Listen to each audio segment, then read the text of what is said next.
Assalamualaikum warahmatullahi wabarakatuh. Bismillahirrahmanirrahim. La haula wala quwata illa billah. Asyhadu an la ilaha illallah wa asyhadu anna Muhammadar Rasulullah. Allahumma sholli ala sayyidina Muhammadin wa ala alihi wa sahabati azmain, amma ba'd. Baiklah, untuk pertemuan kali ini saya akan mencoba menguraikan tentang bagaimana ketika kita banyak melakukan ibadah-ibadah seperti kita melakukan sholat, tahlil, ziarah kubur gitu. Kok kenapa terkadang semakin kita banyak melakukan sholat itu ada kebingungan di dalam diri kita. Itu dari mana datangnya?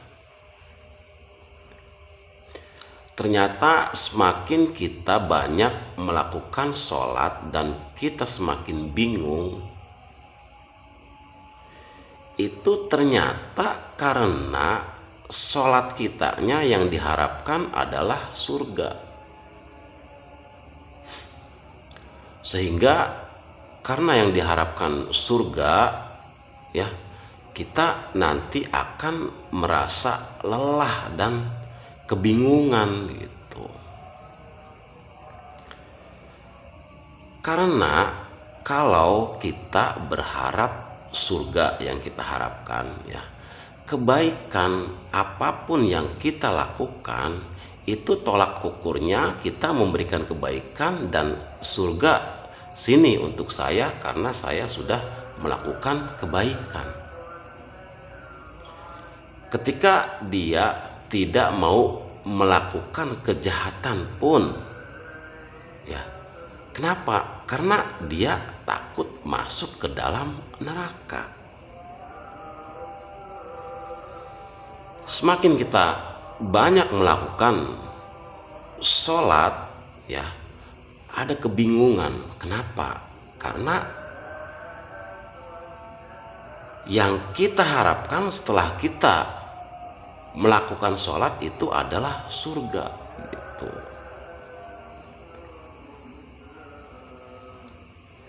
Padahal kalau yang lebih nyaman, surga itu adalah ketenangan hati kita.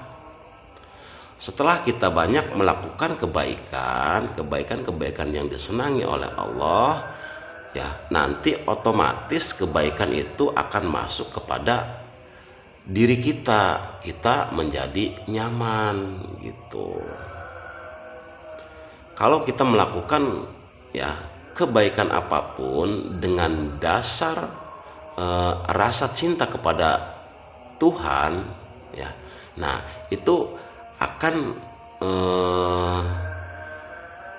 kita akan mendapatkan kenyamanan hati, ketenangan, kebahagiaan dan kedamaian. Seperti itu. Nah, ketika kamu melakukan sholat, coba yang diharapkan itu jangan surganya. Yang diharapkan adalah pembuat surga itu, yaitu Allah. Maka ketika yang kita harapkan itu adalah Allahnya, bukan surganya, baru nanti ketika kita melakukan sholat, itu nanti ada kesejukan di dalam diri kita, ada kedamaian gitu. Setelah melakukan sholat itu nanti ada peningkatan kualitas hidup yang lebih baik gitu.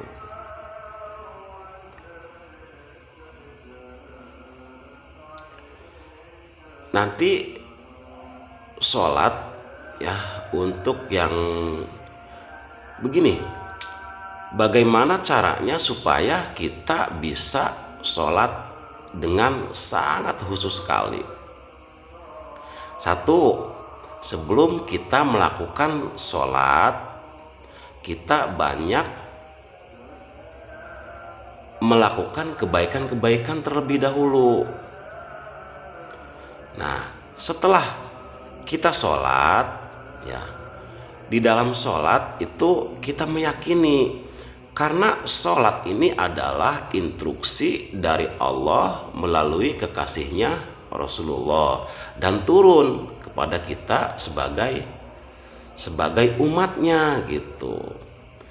Jadi kalau kita melakukan sholat, ya, diyakini dulu bahwasanya sholat ini adalah instruksi dari Rasulullah. Dan ketika kita melakukan sholat itu kita yakin di hadapan kita ada Rasulullah. Baru nanti kita akan, ya, merasakan kenyamanan dari takbir awal saja, dari Allahu Akbar. Itu entah dari mana air mata kita bisa berlinang gitu.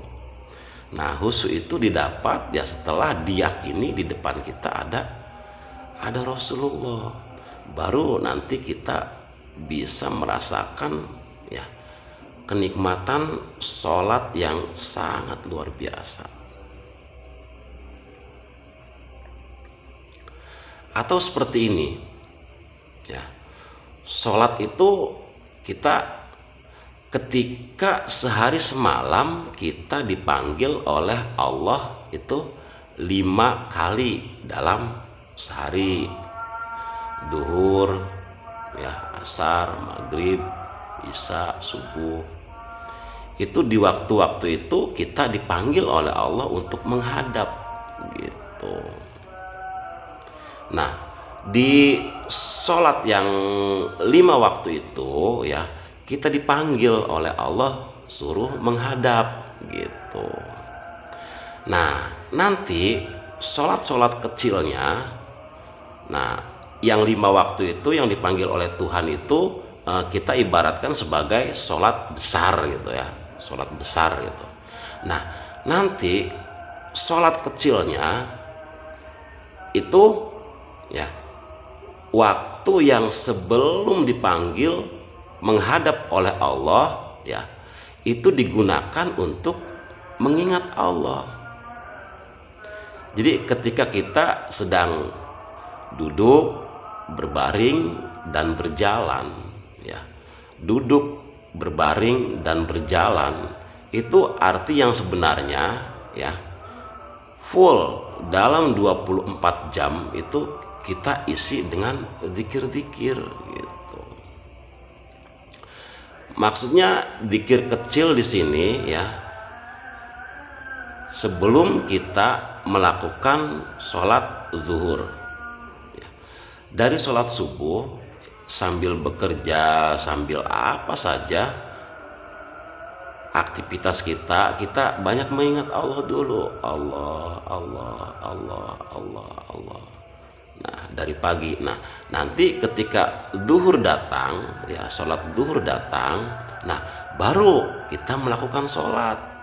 Karena apa? Di waktu zuhur itu kita dipanggil gitu. Ketika kita dengar kumandang suara adzan, Allahu Akbar, Allahu Akbar. Ya Allah, terima kasih ya Allah, Engkau masih memanggil aku untuk menghadap-Mu. Karena selama ini ya Allah aku banyak dosa, banyak melakukan kesalahan. Terima kasih ya Allah, aku masih dipanggil oleh Engkau untuk menghadap. Gitu. Jadi ketika kita melakukan sholat dengan dasar kesadaran diri kita dipanggil oleh Allah, ya, maka kita nanti sholatnya juga akan khusyuk gitu.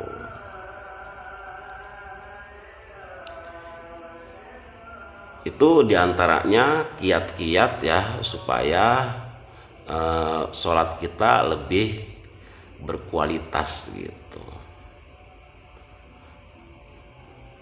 Kiranya cukup sekian saja dari saya, kurang lebihnya mohon maaf. Wabillahi taufik wal hidayah.